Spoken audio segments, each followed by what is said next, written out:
Okay बच्चों, so preparation of soluble salts. Soluble salt की preparation जो है it could be done by the two methods. दो तरीकों से हम लोग कर सकते हैं। The first method that is called as the titration method.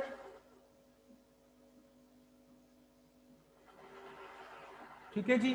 और दूसरा मेथड जो है that is called as the crystallisation method.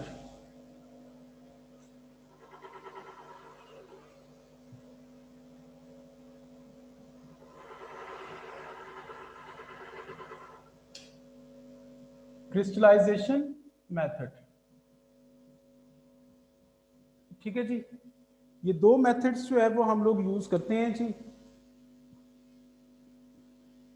Titration method and the second one that is the crystallisation method. Soluble salt कोई भी हो मेरे बच्चों, उसको प्रिपेयर करने के लिए मैंने आपको जो एसिड के 4 रिएक्शंस बताए थे, मेटल प्लस एसिड, ठीक है जी। दूसरा metal oxide plus acid, and the third one that is metal hydroxide plus acid, and the last one is metal carbonate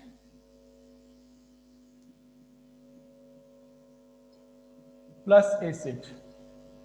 ठीक है जी। तो ये जब भी आपस में इनका रिएक्शन होता है तो इनके रिजल्ट में मेरे बच्चों सॉल्ट बनता है। तो वो जो सॉल्ट बनता है that is always a soluble salt. ये ज़हन में रखिए। तो सॉल्युबल सॉल्ट को आप लोगों ने जब भी प्रिपेयर करना होता है my dear students, keep this thing in your mind कि एसिड के जो 4 रिएक्शंस हैं उनको आपने जो है वो यूज करना होता है, metal, metal oxide, metal hydroxide और मेटल कार्बोनेट वाले। ठीक है जी। अब हम लोग सबसे पहले शुरू करने जा रहे हैं titration method and crystallisation method. मैं यहाँ पे 2 सॉल्ट्स ले रहा हूँ जी। सपोज करें कि मेरे पास सॉल्ट है जी पोटेशियम नाइट्रेट, और दूसरा सॉल्ट मेरे पास है जी कॉपर नाइट्रेट। ठीक है जी। तो मुझे इनको जो है वो प्रिपेयर करना है। तो first of all I have to think about the, ठीक है जी, सॉल्युबिलिटी। ठीक है जी।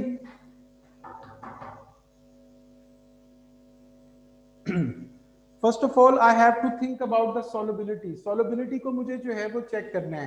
तो आप लोगों को मैं पहले भी बता चुका हूं मेरे बच्चों कि ऑल नाइट्रेट्स आर सॉल्युबल। ठीक है जी। ये देखो यार, ये कौन है? और भी इधर से देखो कोई, एक दो, ये देखो। अच्छा जी, पोटेशियम नाइट्रेट और कॉपर नाइट्रेट ये दोनों सॉल्युबल सॉल्ट्स हैं क्योंकि ऑल नाइट्रेट्स आर सॉल्युबल। ठीक है जी। तो इसका मतलब है कि ये दोनों सॉल्युबल हो गए। अब दूसरा कि इनको टाइट्रेशन के, ये क्रिस्टलाइजेशन किस मेथड से जो है वो हम लोग प्रिपेयर करें जी। ठीक है। तो इनको प्रिपेयर करने के लिए मेरे बच्चों याद रखें कि टाइट्रेशन मेथड हमेशा उन सॉल्ट्स के लिए यूज करते हैं जिसमें कोई ग्रुप 1 की मेटल आ जाए या अमोनियम जो है NH4+1 प्रेजेंट हो, तो तब आपने टाइट्रेशन मेथड जो है वो यूज करना है।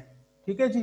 But if you haven't got the group 1 metal, ठीक है जी, और अमोनियम, यानी इनमें से कोई सॉल्ट जो है वो अगर प्रेजेंट नहीं है, यानी ग्रुप 1 या अमोनियम सॉल्ट में मौजूद नहीं है, तो then you are going to use the crystallisation method. हम लोग सबसे पहले शुरू करने जा रहे हैं titration method. So what you do in the titration method, अब ये दोनों सॉल्ट हैं, potassium nitrate, copper nitrate, both are soluble. अब दूसरी चीज देखें कि इसमें ये पोटेशियम ये ग्रुप 1 के अंदर आ रही है, तो इसका मतलब है इसको हम लोग टाइट्रेशन मेथड से जो है वो प्रिपेयर करेंगे। और कॉपर नाइट्रेट जो है ये आपका copper is not present in the group 1, तो इसको हम लोग फिर क्रिस्टलाइजेशन मेथड से जो है वो प्रिपेयर करेंगे।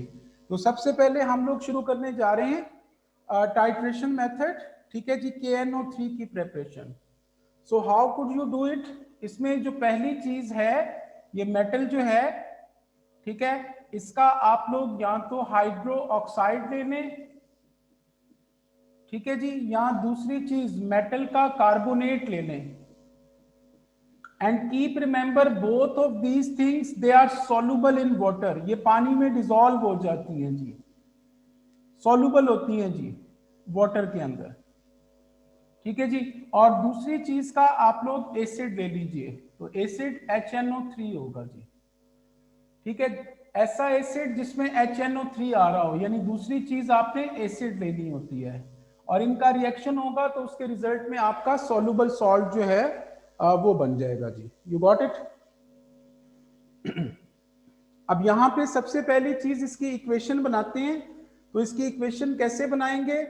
पोटेशियम का या तो हाइड्रोक्साइड ले लो या कार्बोनेट ले लो। नॉर्मली हाइड्रोक्साइड ले लेते हैं, तो पोटेशियम के इसकी वैलेंसी +1 होती है, हाइड्रोक्साइड OH की -1 होती है, तो क्या फॉर्मूला बन गया?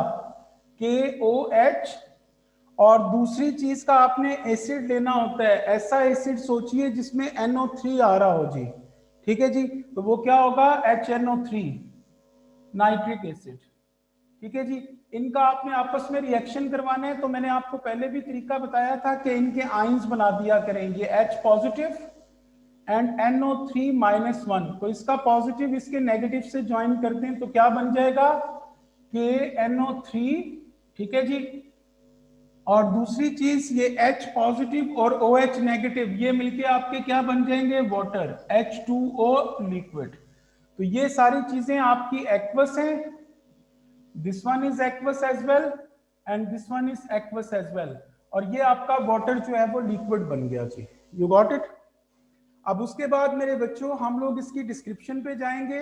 अगर आप इसका कार्बोनेट ले लेते सपोज करें, तो उसकी इक्वेशन भी आप लोग यहाँ पे लिख सकते हैं, यानी पोटेशियम K+1, इसका हम लोग कार्बोनेट ले लेते हैं, कार्बोनेट का फॉर्मूला होता है CO3-2, तो क्या फॉर्मूला बन गया?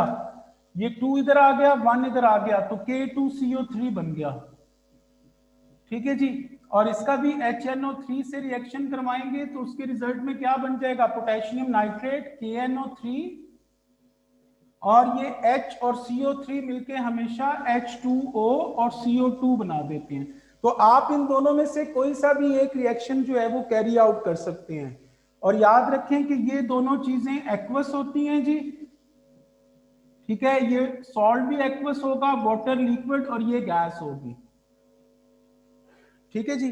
तो सबसे पहली चीज कि titration method you are going to use when the salt is soluble and is having group 1 metal और अमोनियम इनसाइड इट। इसकी स्क्रीनशॉट ले लें बेटे, मैं इसको रब कर रहा हूं।